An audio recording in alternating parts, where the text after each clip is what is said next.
pulang kerja, Burkat segera memacu sepeda motornya dengan kencang. Maklum, dia ingat kalau hari ini dia hampir melewatkan janji untuk mengantar istrinya pergi melihat pasar malam di lapangan dekat kantor kecamatan bersama anak laki-laki dia satu-satunya yang berumur 3 tahun. Apalagi pekerjaan di kantor lagi padat-padatnya sehingga ia pulang agak terlambat. Sebenarnya dia agak sungkan dengan istrinya, dikarenakan beberapa hari belakangan ini banyak janji-janji yang tidak bisa dia tepati lantaran banyaknya pekerjaan.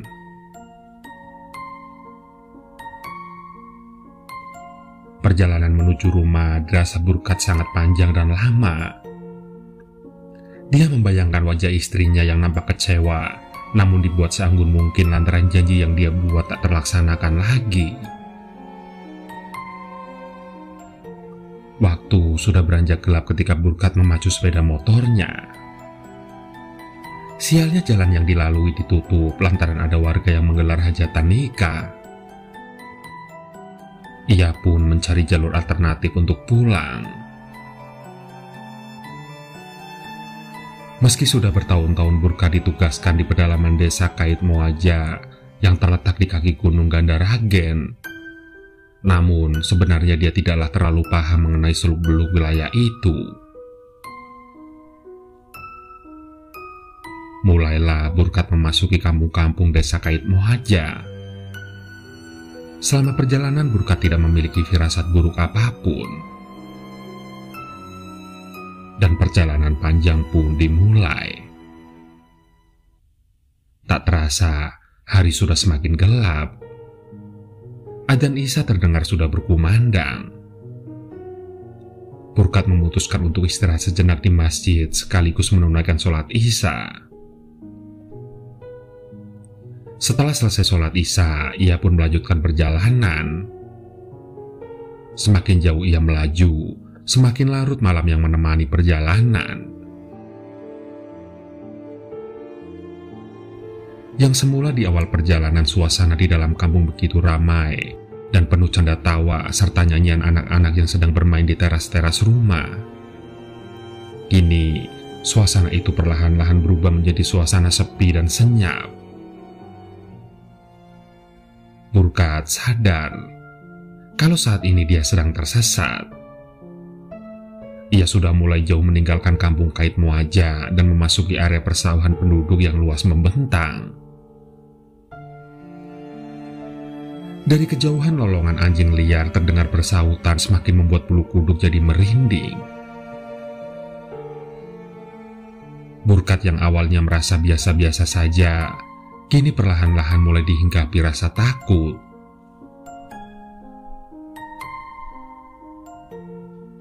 Dan tiba-tiba kendaraan yang dinaikinya lampunya mendadak padam. Rasa panik dan was-was semakin menjalar di tubuhnya. Lebih-lebih langit tampak gelap. Bintang-bintang tidak menampakkan keberadaannya karena tertutup awan dan sepertinya akan memuntahkan hujannya sebentar lagi.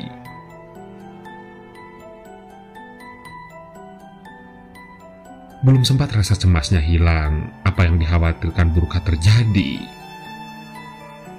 Hujan turun mengguyur sangat lebat. Burkat memacu kendaraannya di tengah malam yang gelap gulita dengan jantung yang berdebar-debar tidak menentu. Dia berharap mudah-mudahan dalam perjalanannya dia bisa menemui rumah penduduk untuk sekedar berteduh, atau untuk sekedar membetulkan lampu sepedanya yang rusak. Dan untunglah, dari kejauhan terlihat ada sepercik cahaya lampu terlihat. Suatu pertanda ada pemukiman penduduk. Alhamdulillah, akhirnya sudah terlihat pemukiman. Gumam Burkat di dalam hatinya.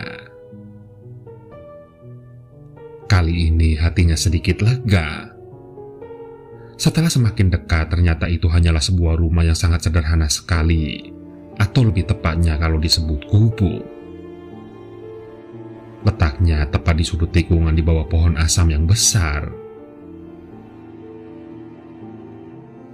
Untuk menenangkan suasana, Burkat memutuskan untuk singgah sejenak. Burkat mengetuk pintu rumah.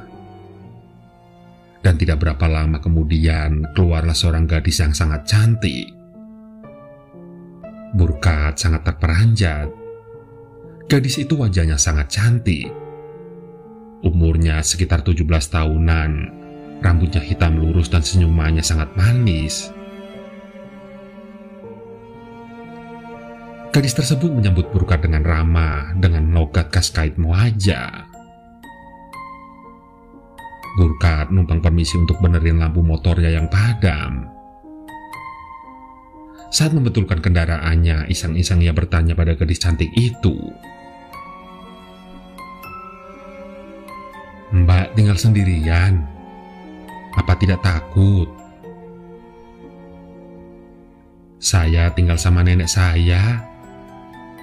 "Itu nenek saya," jawab si gadis. Burkat kaget bukan kepalang. Hampir-hampir saja dia terlonjak dari tempat duduknya.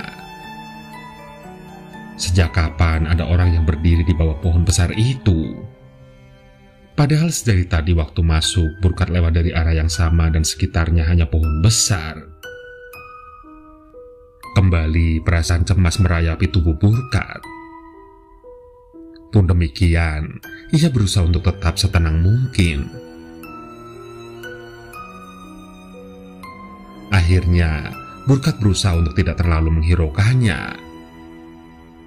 Ia memaksakan senyumnya agar mau muncul guna menyapa nenek tadi. Namun, sang nenek hanya diam dan ekspresinya sungguh sangat datar.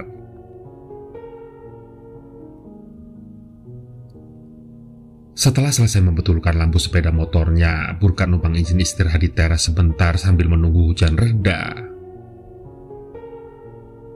Entah karena terlalu letih atau suasana hujan yang membuat suasana jadi damai, tanpa disadari Burkat pun tertidur. Dan ketika ia terjaga, ia melihat jam tangannya. Tepat pukul 3 dini hari. Ia pun kaget bukan kepalang. Kemudian buru-buru bergegas untuk pulang ke rumahnya.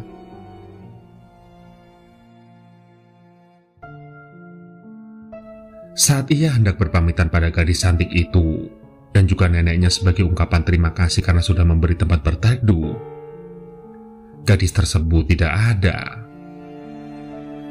Burkat berpikir, mungkin gadis itu sudah tertidur bersama neneknya. Akhirnya ia pun memutuskan untuk langsung pulang ke rumahnya.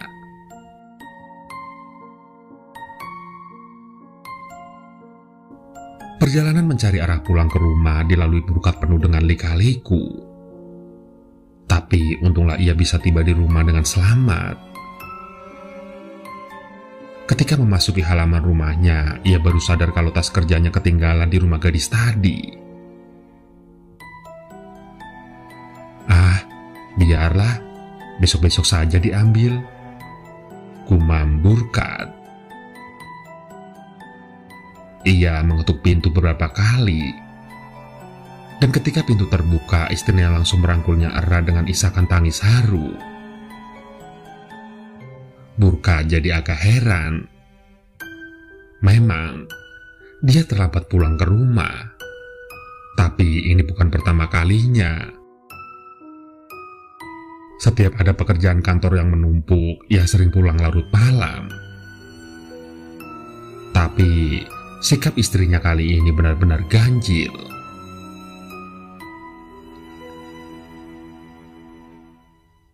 Setelah masuk rumah dan istrinya bercerita dengan kondisi yang terjadi, dia kaget setengah mati. Hampir-hampir saja ia tidak percaya dengan apa yang barusan disampaikan istrinya. Betapa tidak. Ternyata dia sudah pergi selama 3 hari 3 malam. Dan banyak teman-teman kerjanya datang ke rumah menanyakannya.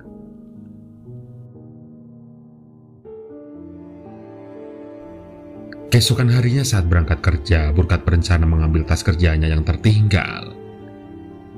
Ia menyisir jalan yang kemarin ia lalui. Mulai dari kampung-kampung di desa Kait Moaja, sampai persawahan penduduk tempat di mana sepedanya lampunya mati. Hingga pada akhirnya ia sampai tepat di sudut tikungan di bawah pohon asam.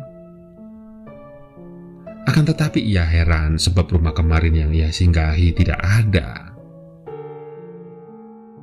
Dan ketika ia melihat ke pucuk pohon Kamboja yang berada tidak jauh dari pohon asam yang berdiri kokoh itu, hatinya jadi berdebar-debar.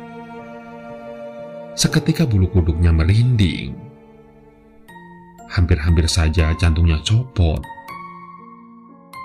Ia tidak percaya dengan apa yang ia lihat di depannya. Ia melihat tas kerjanya tersangkut di pucuk pohon Kamboja.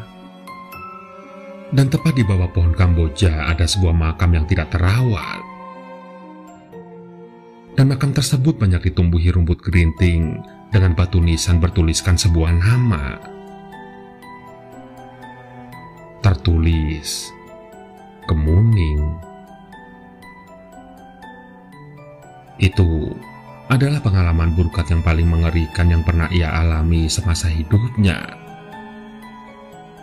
Dan setelah kejadian itu, Burkat tidak pernah berani lagi untuk melewati jalan tersebut.